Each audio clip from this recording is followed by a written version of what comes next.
Broadcasting from Boston, Massachusetts, the Smart Cities podcast is the only podcast dedicated to all things smart cities. The podcast is the creation of ARC Advisory Group's Smart City practice. ARC advises leading companies, municipalities, and governments on technology trends and market dynamics that affect their business and quality of life in their cities. To engage further, please like and share our podcast or reach out directly on Twitter at Smart City Viewpoints or on our website at www.arcweb.com/industries/smart-cities.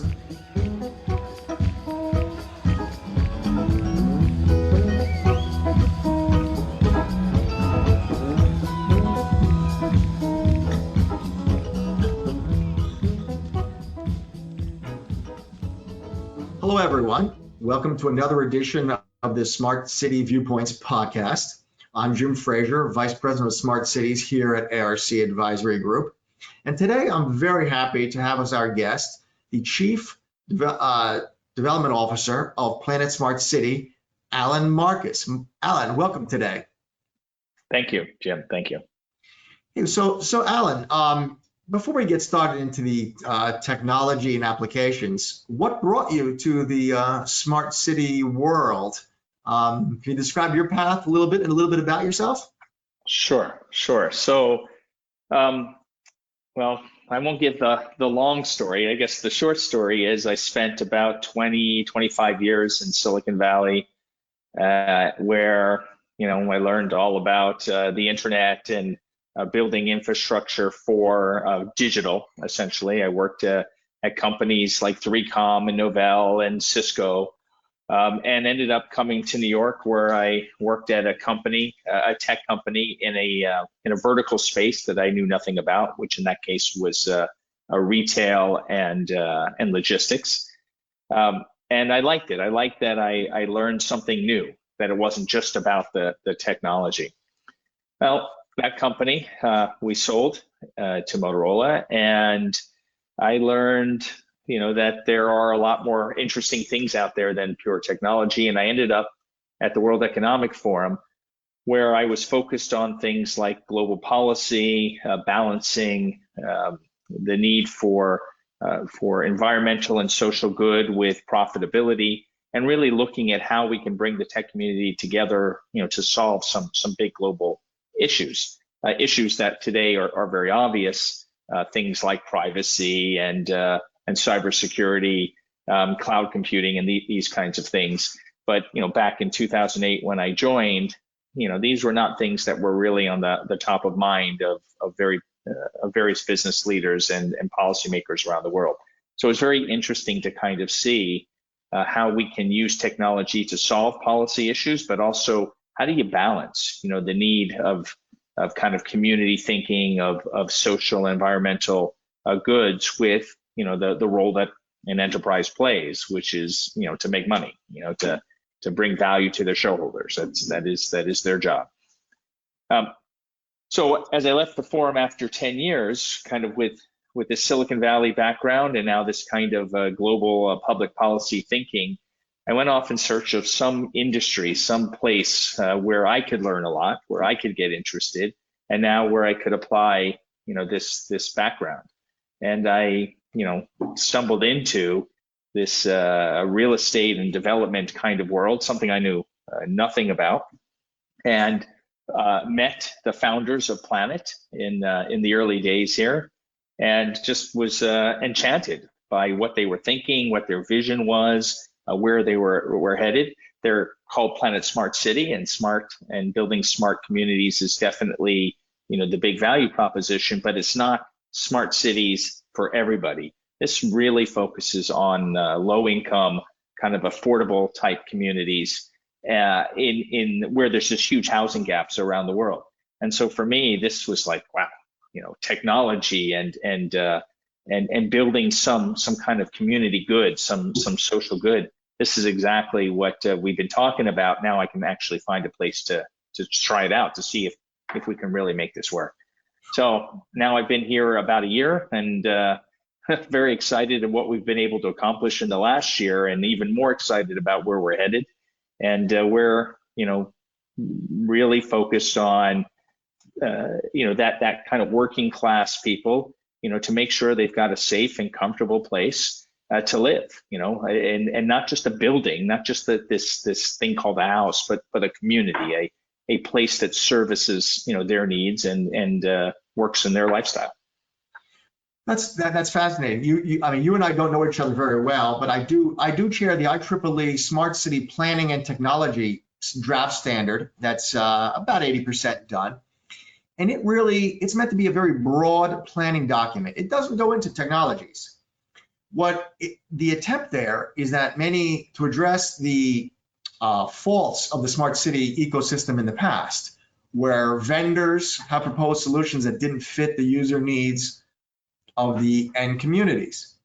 And we know that there is a spectrum of communities because Park Avenue in Manhattan is a little different than another application I frequently use as an anecdote is in Nigeria. Some solar street lighting was employed, and very often after school, kids were found as sun was setting, they were doing their homework under the street lights. Right.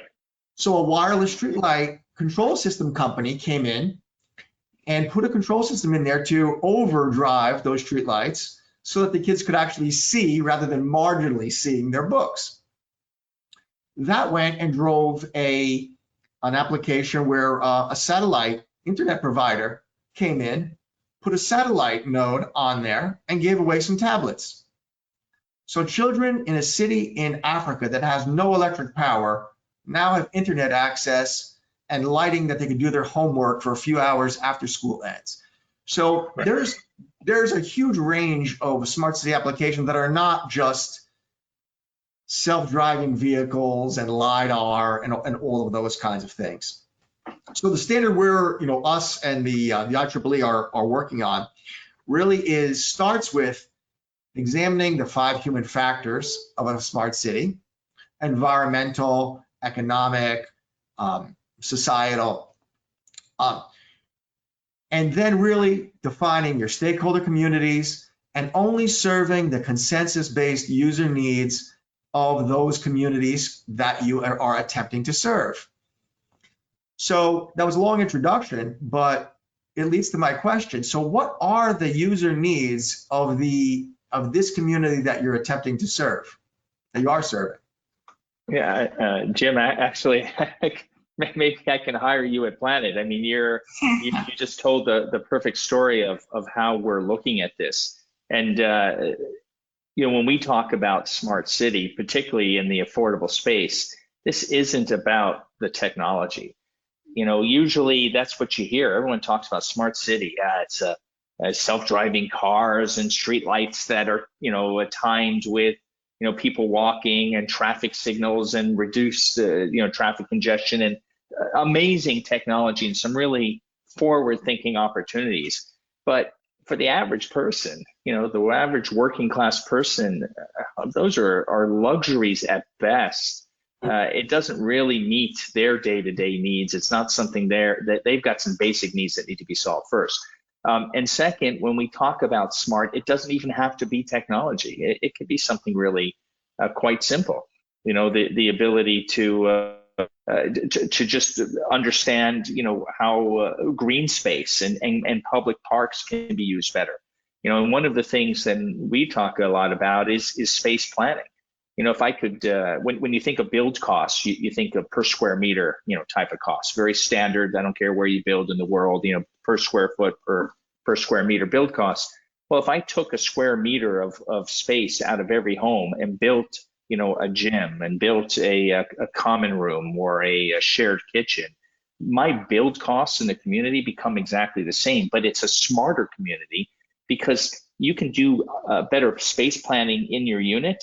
And now you've got this extra space that you can now bring into your community from a service perspective and kind of change the way you relate. So there's a lot of different ways of thinking about smart in this context. So for us, when we're thinking about smart in the affordable space, the first thing we think about is, what demographic are we talking about? Everyone uses that term affordable housing and affordable communities, and every country's got their own definition, and even sub-district, at the municipal level could be another definition. And we don't want to get into the politics of all that.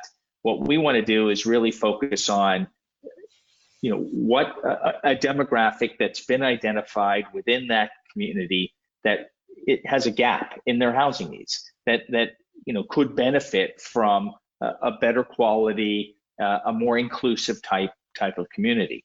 So we start with that kind of demographic, and we look for the kind of land and the kind of building opportunity that makes sense. Then we start to think in terms of solutions that really meet their needs, right? So yeah, we can talk about photovoltaic and smart energy systems and things like that. But first, we got to get in there and really understand where their needs are coming from. And almost universally, we always hear two fundamental needs from the beginning. One is safety and security, right? If you're in Brazil, like where we're building our first smart cities, they're coming from favelas. Safety and security is their number one concern. Their second concern seems to be more around time management. These are working people who are trying to raise a family, who are trying to have some community time, trying to go to church, trying to participate in school activities, and any little time disconnect really throws them off. The bus is late, a child is sick, and they just really feel like they're not in control of their lives. And so from a smart standpoint, we're really looking at things that can improve that in some way.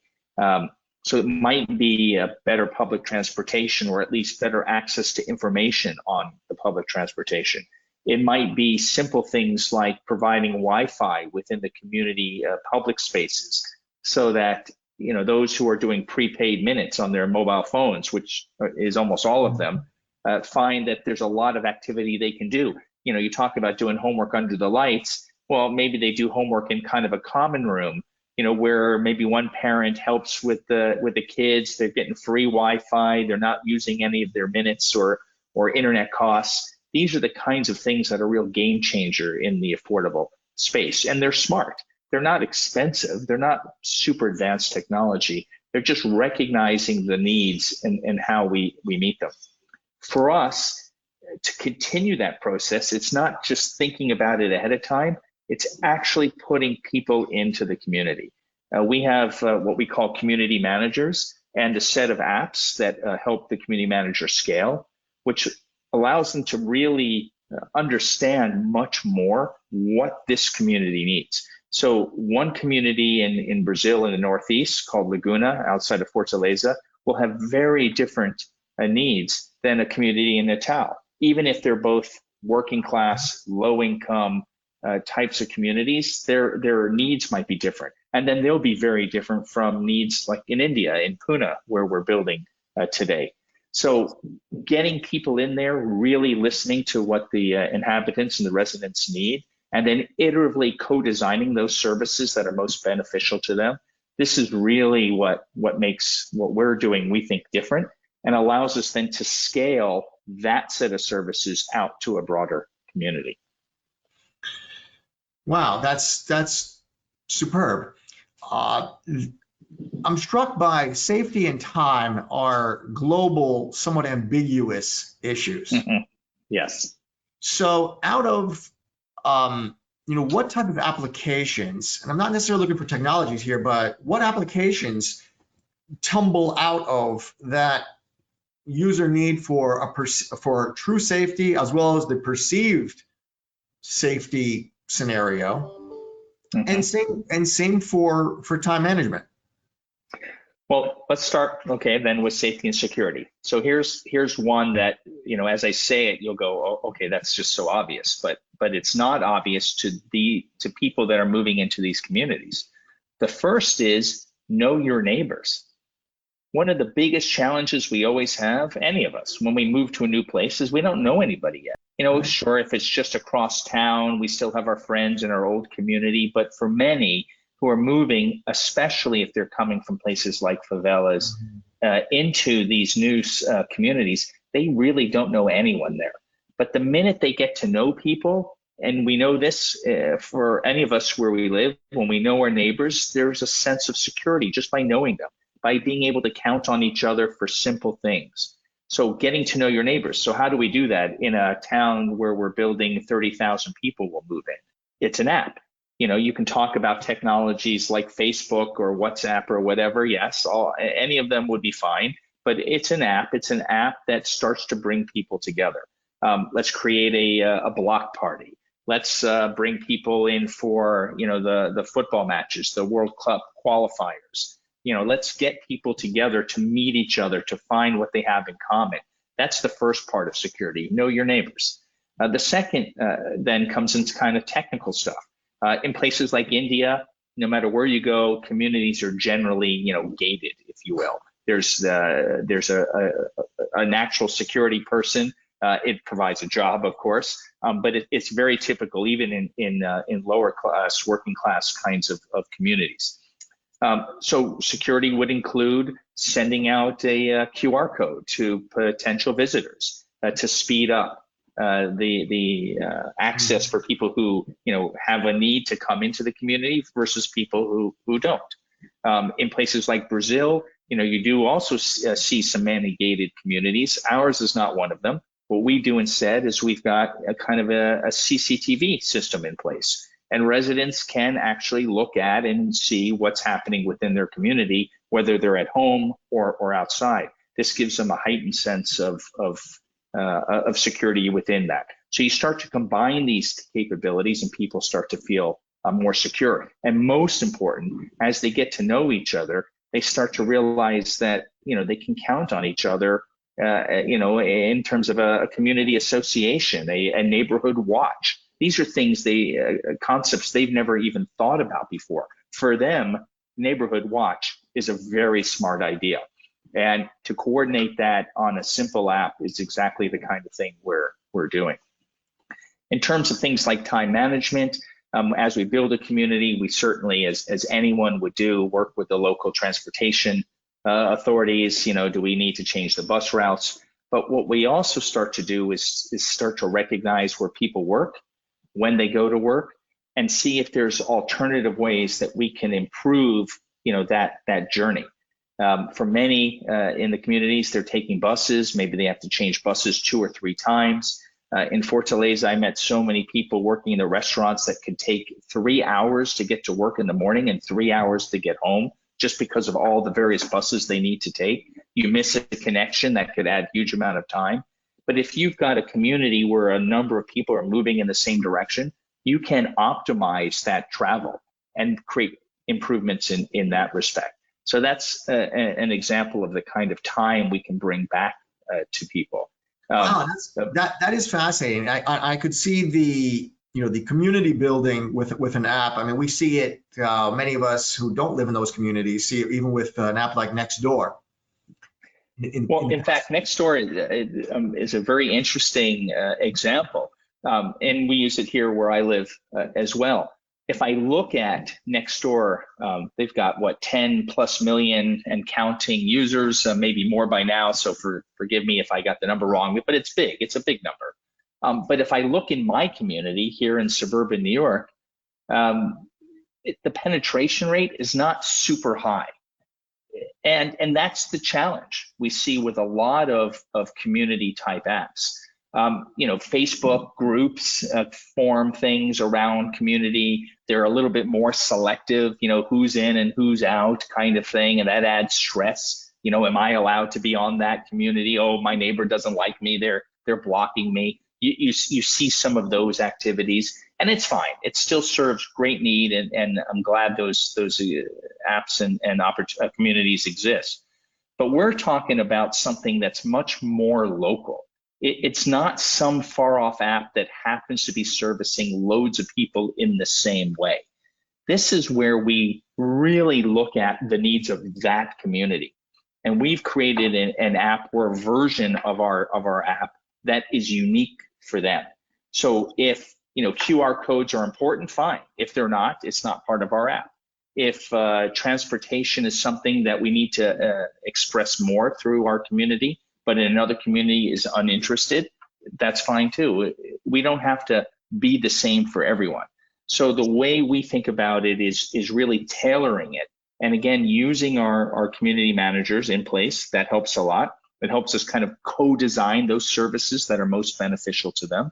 And then the way we do our software development, agile software, again, like many companies, where you can do a feature release every 4 to 6 weeks. This allows us to quickly put out services and do some quick validation of what's working and what's not, so we can start to address in a more rapid fashion exactly how the community operates.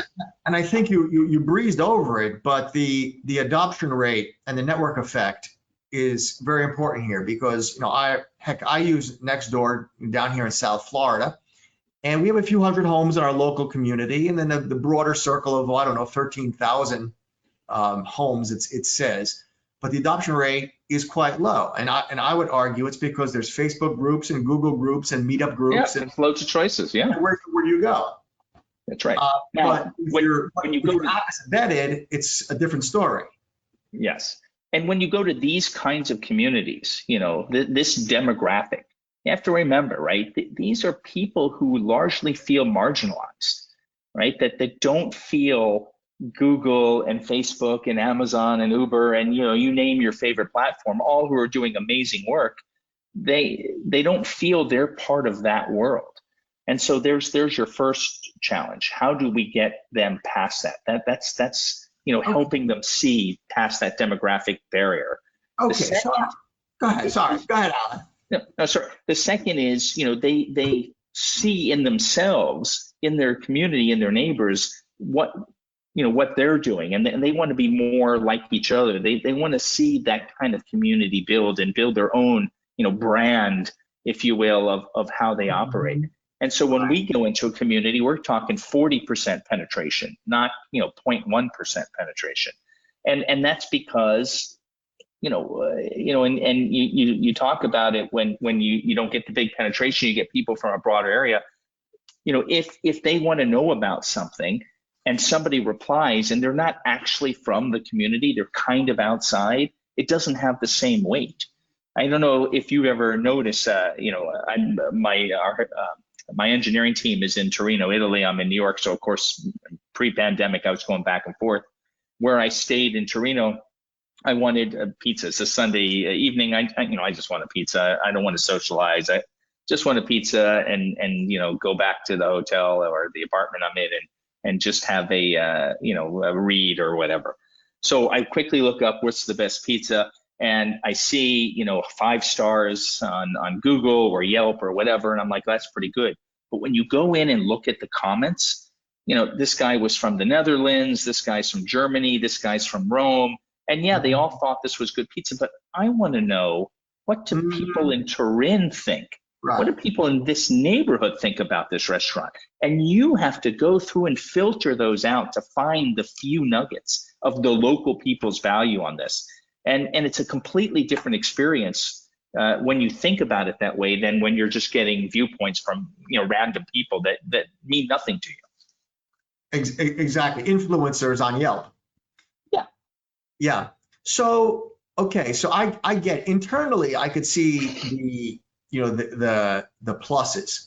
I'm perplexed about how much influence you can have on the external transportation network. How do you facilitate that? And then I'm going to follow up question on that as well, but go ahead. Well, so in the first sense, and this would be for any community builder, and anyone would get this same thing, of course. You work with the local government, the local transportation authority, and you show them the kind of demographics you're bringing in, the numbers of people, and you give them some idea of where they're going to work, and you can come up with some new routes within their existing transportation system, within their existing budgets and cost structures, right? So that's obvious and always should be done, and everyone does it. But what we start to think about is, how do you build on top of that? If I say in Laguna, I want direct route to Pecém, the port there, which is becoming a much more important port in Brazil. So loads of new job opportunities. I want direct traffic bus back and forth. I don't need them every hour on the hour or every 30 minutes or whatever. actually at 8 in the morning, I've got 25 people that need to go, and it's 6 in the evening, 25 people come back. Okay, I could just hire a driver in a van, right, and call it a bus. Charge people the same kind of fee, and next thing you know, you've got a transport system. Now, how do why would we do that? Well, some of the people who live in this area are, not going to work in the port, but they are a licensed driver. And this is a really interesting opportunity for them. Some others are entrepreneurs, and they're looking at building, a small shop, call it a taxi service, Right. as you can see anywhere. And again, they're licensed drivers. We're not trying to sidestep regulation. So we could help them, right? We could give them a break on their rent in the community. We could, invest in them in somewhat and help them build up and build an opportunity. They got the full digital app capability. We already have that, so there's no cost for them, not much cost for us. And now we're adding a real service, and people will pay for it. And the more they pay, the more money this new business could make. We make a little bit on top. And here's the best part, right? And we all know this from the digital world. This is just more data for me to collect and to create value off of. More behaviors, more understanding of the community allows me to continue to give them better and better services. And let's keep in mind, they're not against paying for things. They want to pay for things that are quality and meets their needs. So we can do that, right? Why should they look elsewhere if we can provide that for them in a way that meets their needs the way they need them met? And that's kind of where this really takes off. I got it. So let me ask, a lot of this depends on the adoption rate of a smartphone in this population. Correct. What's the penetration rate of smartphones in your target communities? So in every place we've looked so far, and that's all we can talk about, there may be communities that don't follow this in the future, but as of now, it's 100% penetration. People who live in communities now without any electricity or plumbing still have a smartphone. You talked about in Nigeria, right? Your example. Kids, all of a sudden have a tablet. They're doing homework under the light, whether they got it from some donations or whether they got it as part of school, or in working class people, they recognize that this is the most important tool that they're going to invest in. Now, I'm not talking about high-end, iPhones or Samsung devices. These might be low-end Xiaomi that have low memory, but they're smartphones. They're still touch screens. They still run the apps that we're familiar. They just can't run as many. They certainly can't run as many at the same time. And so, there's some scarce real estate, if you will, within their smartphone. So an app that meets many of their needs is actually a big win for them. That's fascinating, because I had in mind a story from Detroit, where the mobility team for the city of Detroit looked at the adoption rate of scooters and electric bikes, and even Uber and Lyft in some of the disadvantaged communities. And the chief obstacle was a lack of smartphone adoption by those communities. So they came up with a program where community nonprofits would adopt one phone, and you would schedule your transportation through the nonprofit's smartphone. Yes. That was interesting. No, and in fact, you actually bring up a bigger challenge and opportunity, and that is in low-income type communities. When you look at them as an entire community, there's some serious buying power there. But when you look at them as individuals, this is why a lot of retail services, even digital platforms, don't spend a lot of time courting this type of demographic. It's as an individual, they don't have a large wallet, right? It's just reality. But as a community, you can bring them together. There's some good buying power. So you talk about it on a mobile phone. We can talk about it in loans. Yes, there is the notion of microloans in many communities around the world, but not a microloan in the sense of each individual getting one of these little tiny loans. I mean 4 families coming together and buying an insurance policy. 4 families coming together, or 5 or 6 or whatever, come together and get a loan. And so from the banking and financial services standpoint, it looks like any other structure, which are typically lower risk. They've got a variety of people that they, are kind of co-signing, so that, mitigates that risk, lowers the interest rate. There's some real fascinating things you can start to do. You can do this with all kinds of things. Babysitting, you can do it with 3 families get together, 1 babysitter. We can do this with transportation systems. We can do this with tools. We all go out and buy a hammer for $1, $2, €2, whatever. It's cheap, right? They're not expensive, but I use it how often? Okay, why even spend it? Can I create a community or a library of tools that people share? Yeah, as a tool shed, it's a pretty fancy shed of really amazing tools, including power tools. But now it's shared. I get this model. This is and I can see how it can be extrapolated to a lot of different applications.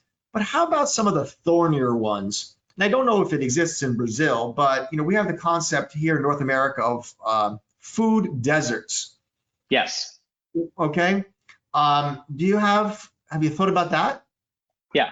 Well, in fact, food deserts, retail deserts in general, service deserts, again, it's exactly what I'm saying in terms of this demographic is largely overlooked as an opportunity because they don't think there's buying power there. So we definitely are looking at this. And again, what we can do is invest in local retail in a way that makes them more aligned with the needs of this community. So when you're a big retailer, a big restaurant, I'm not going after them. But local mom and pop shops, if they can get the right rent, they're there. But they're not investing in the same quality of food in the supply chain. They're not investing in the fanciness of the restaurant or even digital opportunities to engage more people. Okay, we can bring that to them, right? That's exactly kind of the point. For very low cost, you can transform the way those retailers, those restaurants interact with their community. You can make it far more interesting and more inclusive and even kind of co-supported in a sense. When you start to look at, okay, so I cook and I'm there in Laguna, my husband's going to work in the port. Okay, I would love to open a restaurant. People love my food, but there's no way that's ever going to happen. Again, I can help them with a space, right? Because it's our community. I can put them on an app. I can get people to book and make contributions even to this. I can get other people to add dishes and maybe join and partner with this woman in this example. And before long, what you've seen is a community run and owned restaurant that's starting to do some really interesting things, right? It changes the dynamic of how people feel about the community they live in, and it makes them want more and more and more. And this starts to relieve some of those economic stresses that, in a way starts to build this up. Now, the one thing we haven't talked about in where we're building today, people are not renting. They're owning these homes. They're buying them. So again, their economic position is changing dramatically, as that investment starts to rise in value. So there's a lot of this kind of real thoughtfulness around community action and community building that makes a difference in a smarter way than just giving somebody, a box and saying, okay, well, you've got walls and a roof. What else do you need? Wow, this is fascinating. Now, we started off with my introduction of the IEEE planning standard that I'm chairing. And we covered the 5 human factors. Some of them: social, technological, economic, environmental. We don't need to talk about. I think we know what that's all about. But the 5th one is political. Yes. If people are a little empowered, which is what you're doing with all of these various initiatives, how does that shape their engagement with community life? That's exactly the right question. So what we are finding, and there's many studies around this kind of thinking. In general, people around the world are becoming more disenfranchised with their governments, right? We see here in the US, the polarization, the UK, Italy, India, it doesn't matter where you go, right? Brazil, this is happening, and there's lots of theories on why, and that's probably a podcast all by itself. But people actually want to be more engaged and more involved, and they don't know how, given this incredible separation from where government is and their needs. And so we're seeing, slowly, but we're seeing people feeling stronger about their communities than about the city, than about the state or the nation that they're under, and that they want to have more say, at least at that level. And it's interesting because in general, right, we all know this, we've been seeing this now for years, where cities in fact seem almost politically stronger and more attuned to the needs of their residents than the countries under which they operate. And that's because things like democratic ideals, even in a non-democratic country, are difficult to do at the size of the countries we all are. But at a local level, it's really quite easy. And Absolutely. So the notion of governance, community power, homeowners associations, certainly where that has to happen anyway. In Brazil, it's not a homeowners association, it's actually a community association. It's people getting together and setting up governance for their district. And it's very interesting because these people have never had a say. They don't even typically vote. And all of a sudden they're in a situation where they come in and they say, well, are we allowed to do this or that? Can I run a competition on the football pitch? Can I? And we're looking at them saying, don't ask us, ask yourself, ask your community. Well, how do I do that? What does that look like? Well, let's talk about that. Let's talk about setting up a community board. They don't know what that means. What does it mean to be a chair? How do you elect that? What's their role? What should we count on them for? Right? And all of a sudden they start to realize they have a say in this. We also hear from people moving into communities like this, especially, they're coming from either rural lands, more poorer districts, their accents give them away, the word choices they use. And they're so typically just dismissed out of hand when they have a lot to contribute.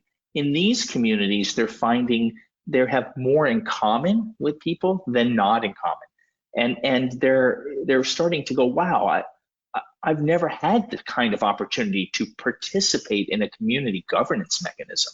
One woman, actually, she couldn't believe it. She runs her own hair salon now in Laguna.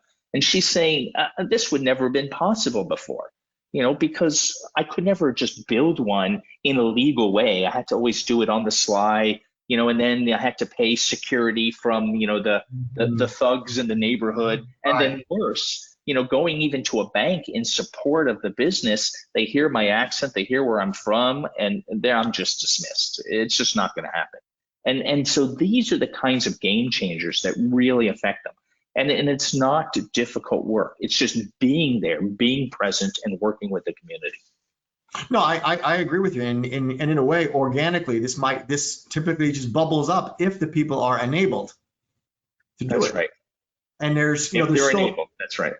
And there's so many factors there from, who's the leadership, how transparent is the organization, what's the institutional capacity of not only their own organization, but the organization, the city, the county, the state that they report to. Yes. How they do public-private partnerships. How often the electoral cycle, is someone in for 10 years or a year? That's right. Right, as well as some of the things you mentioned earlier, like public space. Public space. How do they want to use it? How do they want to govern it? The football pitch. Who's going to cut the grass? Right. How much should we pay for upkeeping? Who's going to decide? Right. So there are things like this that we can really work them through. In fact, there's a whole set of literacy. Let's call it governance literacy as opposed to government. Right. governance literacy, financial literacy. Places like Brazil, it, this is one of these strange quirks that, if you don't see it, you don't necessarily believe it. But, these homes are about 25,000 to 30,000 US dollars equivalent, right? They're homes. Their quality is actually good. They're small. Let's not kid ourselves. Their maximum for the American 600 square feet, about 60 square meters, but typically 45, 50, 55 square meters in size. In Laguna, they're actual homes. People have a garden. The quality is good. They're just very small. So they're low price. But they're, they want to hang a big screen television. It's the first thing they want to buy, a big flat screen television. And they go down to some electronics store who says, I can sell that to you for $20 a month. $20 a month. Okay, I can afford that. No problem. And they buy it. But little do they know that's a 20-year loan. Right. They're paying some ridiculous, at the end, a $500 TV. All of a sudden, they're spent $5,000 on it, and you're just going, this is crazy, right? Well, why is this a lot? They don't know. They don't even know how to shop around for that kind of thing. That they never learned this. So simple things, financial literacy, English, especially in a place like Brazil. We can see it in almost any job. People who speak English get paid better. Okay, well, let's give them English classes. How hard is that? There are free English lessons all over the world. You put it on an app. The community manager says, hey, why don't we all do it together? Everyone take out the app. You sit in the community center, and we do it together. There's no added cost to this. And yet their skills start to increase, right? They learn a little bit more. They take a little bit more control. The last point I want to make, and anyone who's ever built products or worked in any kind of enterprise will understand this notion, buy-in, right? Oh, we need their buy-in. We need them to feel like they're part of the solution. This is a common thing we see in so many circles. And buy-in, what does it mean? It really means like, okay, it's my idea, but I want you to think like you have a say in it. So I want you to buy into this. And it does make sense, and in some cases is the right way. We want to move a little bit away from buy-in, right? Which is setting engagement goals for the activity, to ownership. So let's not talk about buying into my idea. Let's talk about ownership of the solution. And the ownership comes from you engaging and taking ownership. And we'll show you how to do that. And so future solutions are not about them buying in. It's about them designing or co-designing with us in real time what that needs to look like. And when you get that kind of power, it's a life changer, right? That's right. And they actually are real stakeholders. They are stakeholders in the community. That's right. By the true definition. Right. So that collaborative process of co-design, I mean, it's again, you're learning about your neighbors, you're finding common interests, you're learning skills, and you get something that you have a stake in that works the way you need it to work. It's an amazing thing to watch. It's fascinating to me that you're going beyond.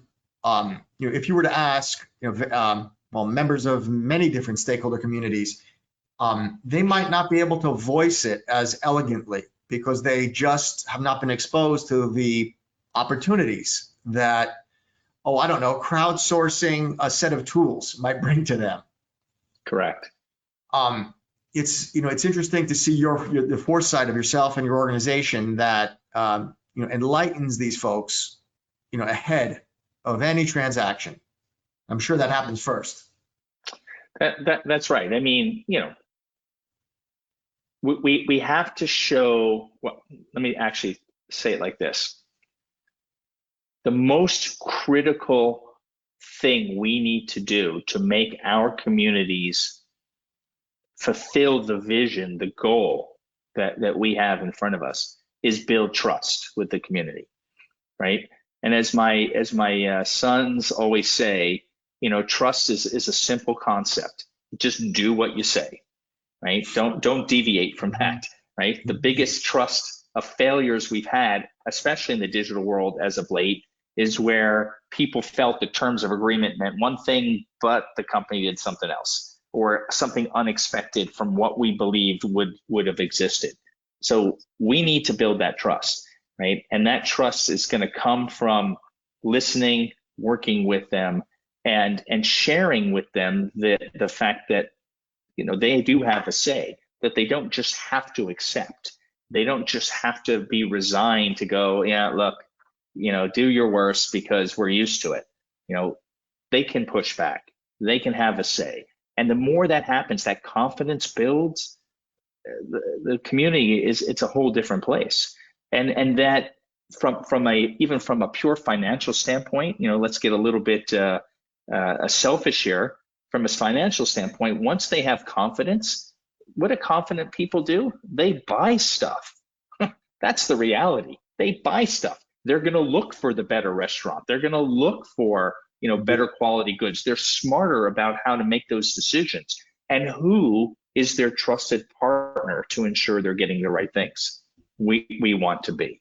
So even if it means no money for a number of years and building up community by community, it means our ability to monetize that in the future becomes high, and we want to do it in a very trusted way. We don't want to mess this up. We don't want to start selling data and advertising and doing things that are against the needs of the community. We want to do it with them, but we want to be clear, and we want to help them be confident.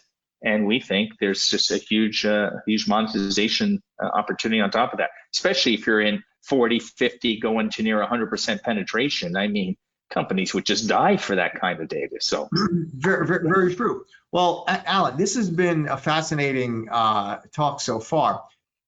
We've been at it for 45 minutes. What points haven't we covered that you'd like to discuss? The only thing I would add here is many companies around the world are building affordable houses, right? And affordable is a very wide and in some cases ambiguous definition. And we didn't define it here, and I don't intend to, but I do just want to point out that, it's mass production, low quality, trying to get something that meets the scheme of whatever government or a regulation exists around affordable housing. And you can see it. It increases the food deserts, you mentioned it. It increases retail deserts. It continues to disenfranchise this type of community, either by building something in the middle of nowhere without work opportunities. We see that again and again, or even building close, but not the quality, and not the governance. And you go look at these communities 1 year, 2 years, 5 years later, and you go, what happened? It looks like a bomb went off. So that's the typical affordable housing. And even with that, the gap is huge, like $350 billion gap in affordable housing around the world. So we want to fix that. And then on the smart city side, and we talked about this, it's all about tech and the latest innovations and all of this. And none of that thinks in terms of what does the common working person need. They don't get down to that level. They hope, by the democratization of technology, it naturally flows. But there's a big disconnect between the needs of these kinds of communities and what we see in smart. So we want to fix that. So when you bring the two together, that's the unique space we're in.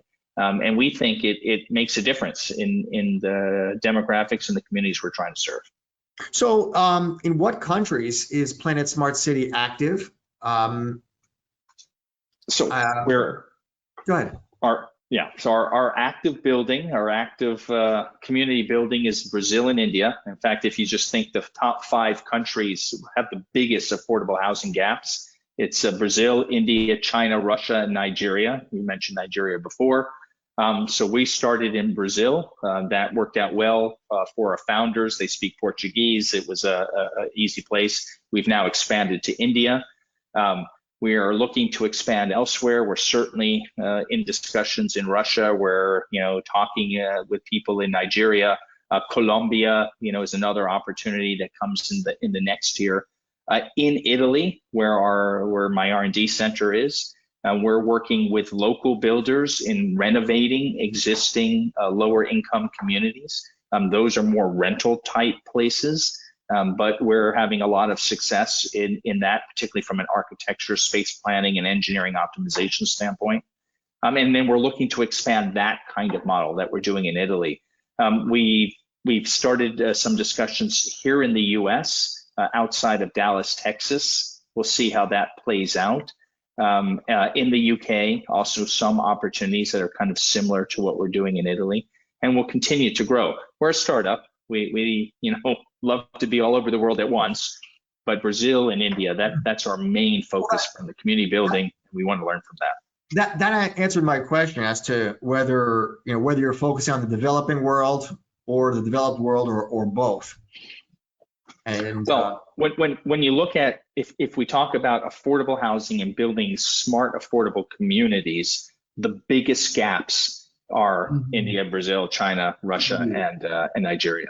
And so developing, we're not thinking in terms of that. We're thinking, where's the market for the product we're trying to build? Right. Now, when you build a development, some of these community building models rely on a certain critical mass of participants, not just the penetration rate, but a certain number of participants. So what's the scale of your developments?